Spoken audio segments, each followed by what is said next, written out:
안녕하세요. 고찬스PD입니다. 오늘 미래 컨텐츠는 메타버스 얘기를 좀 해보려고 합니다. 디즈니와 에픽게임즈의 로고가 올려져 있는 이미지를 띄워놓고 어떤 얘기를 하려고 하는지, 메타버스 관련돼서 관심이 많은 분들은 아마 눈치를 탁 채셨을 거라고 생각합니다. 디즈니는 설명이 필요 없는 회사죠. 전 세계 최고의 컨텐츠 기업이라고 누구나 인정을 하고 있는 그런 기업입니다.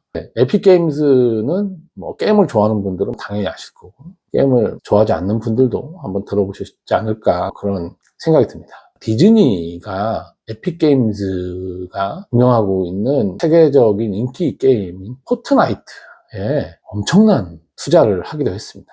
포트나이트는 제가 메타버스 관련된 얘기를 하면서 여러 번 언급을 했습니다. 그리고 저의 가장 최근 책이라고 할 수 있죠. 버추얼 컨텐츠 메타버스 퓨처. 제목이 좀 깁니다. 이게 출판사에서 그렇게 가자고 해서 오케이를 했는데 제목이 너무 길었던 것 같아요. 버추얼 컨텐츠 얘기를 하고, 이게 메타버스 안에서 어떤 의미를 가지면서 앞으로 우리의 미래의 컨텐츠 산업을 어떻게 변화시켜 갈 거냐라고 하는 얘기가 담겨져 있는 책이라서 출판사에서 이렇게 제목을 정한 것 같습니다. 제 책의 가장 큰 특징, 메타버스 관련된 다른 책들하고 다른 특징이 있다고 하면, 메타버스 관련된 얘기보다는 버추얼 컨텐츠 쪽에 방점이 좀 가 있는 책이기도 했기 때문에 그런 제목이 된 것 같습니다. 어쨌든 그 책에서도 이 에픽게임즈의 포트나이트 관련된 얘기를 제가 굉장히 많이 했고, 포트나이트라고 하는 게임이야말로 메타버스라고 하는 거에 가장 현실적인 방법이 아닌가 라는 생각을 좀 했고, 지금도 그런 생각을 좀 가지고 있습니다. 메타버스든 온라인 서비스들이든 간에 사람들이 쓰지 않는 서비스라는 건 사실 의미가 없는 거죠.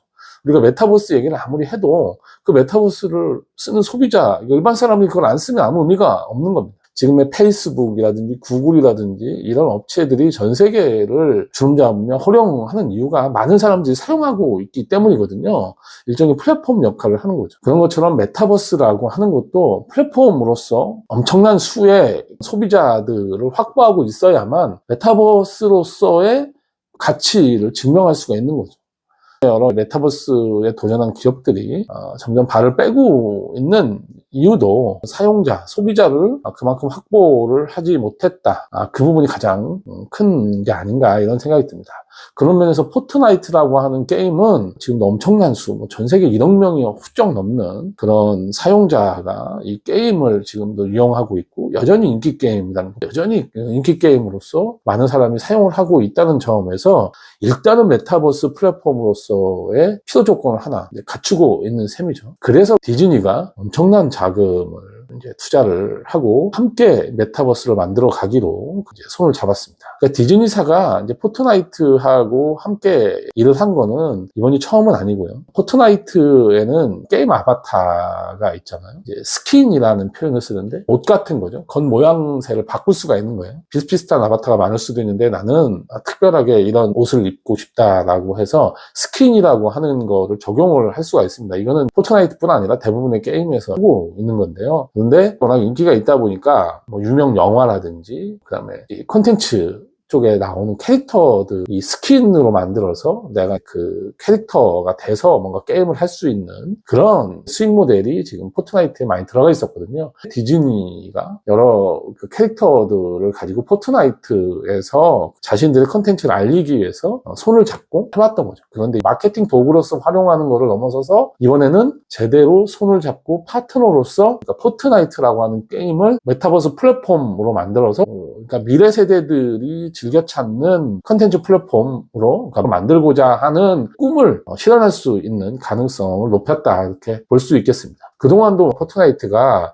그 게임 안에서 여러 가지 버추얼 컨텐츠를 많이 소개를 했죠. 그래서 가장 사람들한테 관심을 받았던 게 유명 가수들이 아바타의 모습으로 나타나서 콘서트를 하는 버추얼 콘서트가 가장 사람들한테 이목을 집중시키는 이벤트로서 사랑을 받았고, 그 버추얼 콘서트 이외에도 여러 가지 시도들을 굉장히 많이 했습니다. 단순히 게임을 위해서 게임 안에 들어오는 게 아니라 네이버라든지 카카오라든지 이런 온라인 서비스 플랫폼처럼 게임을 안 하더라도 그 안에서 음악도 듣고 영화도 보고 뭔가 사람들하고 소통도 하고 그럴 수 있는 공간으로서의 게임, 그러니까 플랫폼으로서의 게임인 거죠.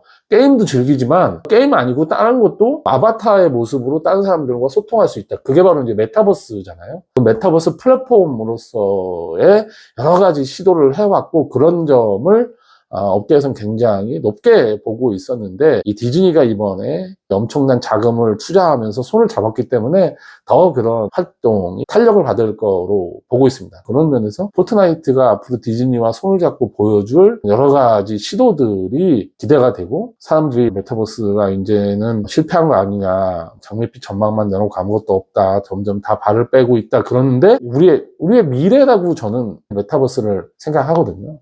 과연 제 생각이 맞을지는 100% 장담할 수는 없지만 저는 메타버스라고 하는 게 네이버라든지 카카오라든지 이런 온라인 서비스가 발전한 형태가 메타버스가 될 거다 이런 생각을 가지고 있는 사람이고 메타버스가 미래의 플랫폼이라고 생각하는 사람이니까 과연 제 생각대로 될지 아니면 뭐 그렇지 않을지 한번 여러분 에픽게임즈와 디즈니의 도전을 같이 한번 관심을 갖고 지켜보시죠.